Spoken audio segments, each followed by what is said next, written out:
Hello दोस्तों, मैं अविनाश कुमार सिंह अपने यूट्यूब चैनल उत्थान ऑनलाइन क्लासेस पर आप सबका स्वागत करता हूं।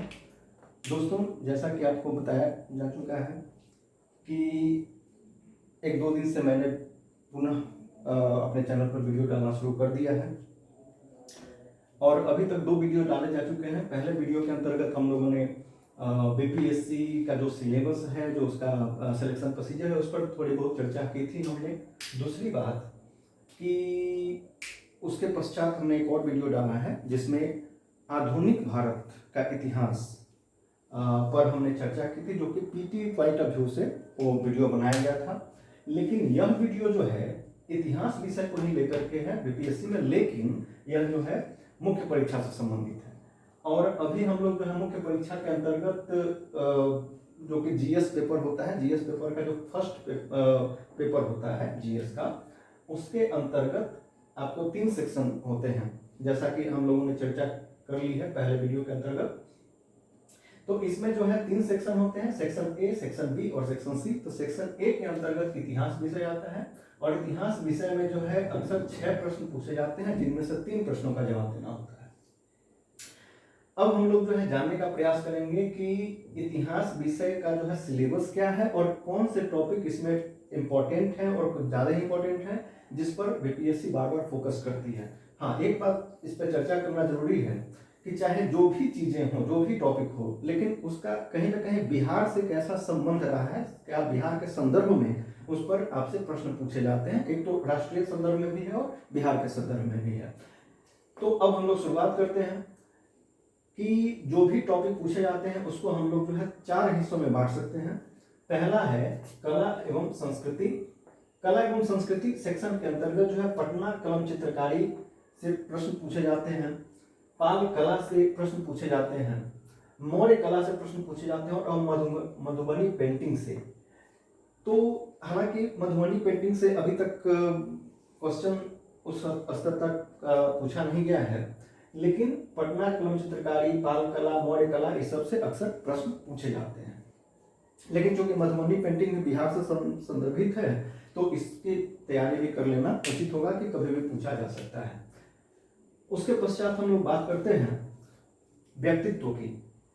तो बिहार के संदर्भ में जो है 4 व्यक्तित्व की चर्चा होती है। पहला रविन्द्रनाथ टैगोर, जिनके राष्ट्रवाद से संबंधित जो विचारधारा है या फिर उनकी जो सामाजिक और सांस्कृतिक स्तर पर जो विचारधारा है।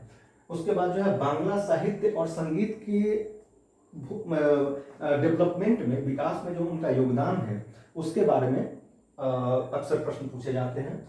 उसके बाद जो है दूसरा व्यक्तित्व है जवाहरलाल नेहरू का। तो उनका विदेश नीति से, उनकी धर्मनिरपेक्षता पर जो उनके थॉट्स हैं, जो विचार हैं, उससे, और आधुनिक भारत के निर्माण में उनकी जो भूमिका है, इन सबसे प्रश्न पूछे जाते हैं। तो इन तीनों टॉपिक को, जो कि जवाहरलाल नेहरू से जुड़ा हुआ, उसको कवर करना जरूरी है। उसके बाद जो है महात्मा गांधी की बात कर लें, तो महात्मा गांधी का जो है स्वतंत्रता आंदोलन में जो महत्वपूर्ण भूमिका रही है, खास करके बिहार के संदर्भ में बात करें तो चंपारण सत्याग्रह में जो उनकी भूमिका रही है, उसका हम लोग को अध्ययन करना है। उसके बाद महात्मा गांधी जो है सामाजिक और सांस्कृतिक विचार उनके कौन से थे, उसकी क्या महत्ता है, उस पर चर्चा करना है हम लोगों को।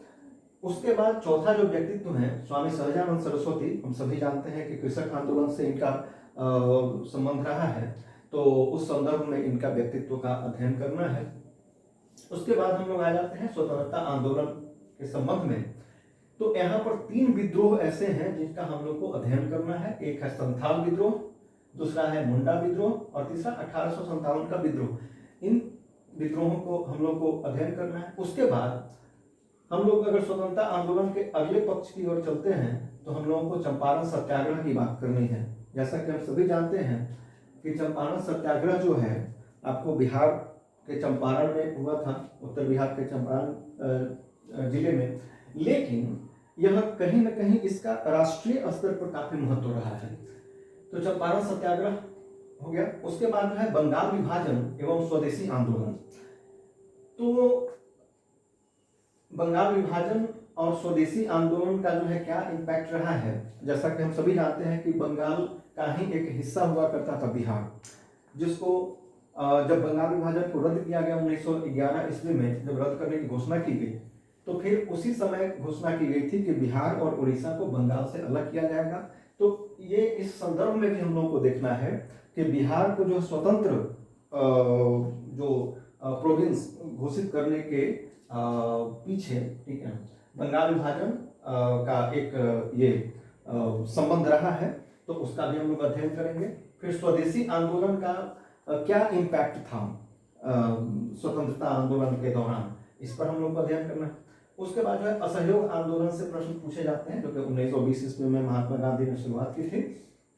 उसके बाद जो है सविनय अवज्ञा आंदोलन से प्रश्न आते हैं, जो कि 1930 ईस्वी में दांडी मार्च से शुरुआत हुई थी। उसके बाद जो है व्यक्तिगत सत्याग्रह की बात करते हैं, जो कि 1941 ईस्वी में 1940 ईस्वी में इसकी शुरुआत हुई थी व्यक्तिगत सत्याग्रह की। प्रथम व्यक्तिगत सत्याग्रही जो है विनोबा भावे थे, दूसरे जवाहरलाल नेहरू थे। तो खैर वो तो पीटी की बात है, लेकिन मेंस में इसकी क्या भूमिका रही है, महत्ता रही है, इसके बारे में हम लोग को अध्ययन करना है। उसके बाद बात करते हैं भारत छोड़ो आंदोलन की क्या महत्ता रही है। लेकिन हम सबको राष्ट्रीय संदर्भ में बात करने के साथ साथ बिहार के संदर्भ में भी बात करनी है, और बिहार के नेताओं का या फिर बिहार क्षेत्र का इन तमाम आंदोलनों में क्या भूमिका रही है, उस पर हम लोग को विशेष जोर देना है। उसके बाद अगर विविध की बात करें, मिसलेनियस की बात करें, तो इसमें जो है पाश्चात्य शिक्षा की बात होती है। कभी कभी प्रश्न पूछा जाता है कि 1813 से लेकर के 1947 तक पाश्चात्य शिक्षा के विकास की बात करें। कभी बात करता है कि 1857 से लेकर के 1947 तक का। तो हम लोग जो है 1813 से 1947 तक जो पाश्चात्य शिक्षा का जो विकास हुआ था उसको ध्यान में रखेंगे। उसके बाद हम लोगों ने यहाँ पर एक रविन्द्रनाथ टैगोर की राष्ट्रवाद से संबंधित विचारधारा की बात कर ली थी, लेकिन यहाँ पर जो राष्ट्रवाद की बात हो रही है वह जो है मतलब परिस्थिति जन्य है कि राष्ट्रवाद का जो डेवलपमेंट जो हुआ था, आपको बंगाल वाले क्षेत्र से जो राजनीतिक और सामाजिक जो बदलाव हो रहे थे, तो उससे संदर्भित है। तो उसके बारे में हम लोग को चर्चा करना है। उसके बाद जो शिक्षा एवं प्रेस का विकास, शिक्षा का विकास किन परिस्थितियों में हुआ, उद्देश्य क्या था अंग्रेजों का, उससे भारतीय युवाओं को जो है उससे क्या लाभ हुए, और प्रेस का जो विकास था उससे जो है भारतीय जो स्वतंत्रता सेनानी थे उनको क्या लाभ हुए, इन सब चीज़ों के संदर्भ में हम लोग को बात करनी है। उसके बाद जो है तांत्रिक शिक्षा की हम लोग बात करेंगे, जैसे कि जो इंजीनियरिंग सेक्टर्स से संबंधित जो उस समय कॉलेज स्कूल खोले गए थे और उसका क्या डेवलपमेंट था, उसका क्या इम्पैक्ट था, और उन सब चीज़ों के बारे में हम लोग को अध्ययन करना है। तो दोस्तों अभी हम लोगों ने देखा कि बीपीएससी मेंस एग्जाम के जो जीएस पेपर है उसका जो फर्स्ट पेपर होता है उसके अंतर्गत जो सेक्शन ए है उसमें इतिहास विषय के अंतर्गत 6 प्रश्न पूछे जाते हैं, जिनमें से 3 का जवाब देना है, और यही सिलेबस है जहां से समय समय पर प्रश्न पूछे जाते हैं। इनमें से कुछ बहुत इंपॉर्टेंट है, जैसे कि आपको चंपारण सत्याग्रह से अक्सर प्रश्न पूछे जाते हैं, 1857 विद्रोह से अक्सर प्रश्न पूछे जाते हैं, संथाल और मुंडा विद्रोह से अक्सर प्रश्न पूछे जाते हैं, लेकिन बाकी सबसे जो है बारी बारी से प्रश्न पूछे जाते हैं। तो कुछ इंपॉर्टेंट कुछ टॉपिक बहुत सारे इंपॉर्टेंट है, कुछ टॉपिक पर जो है हम लोग को ध्यान दे करके जाना है। तो इस तरीके से हम लोगों ने कुछ टॉपिक की बात की है, लेकिन अगला जो वीडियो होगा इन्हीं में से किसी टॉपिक को लेकर के हम लोग डिस्कस करेंगे कि हम लोग को मेंस में उनको किस तरीके से डील करना है, और अगला वीडियो जो है उसी से संबंधित होगा। तो फिर मिलते हैं अगले वीडियो में, तब तक के लिए धन्यवाद।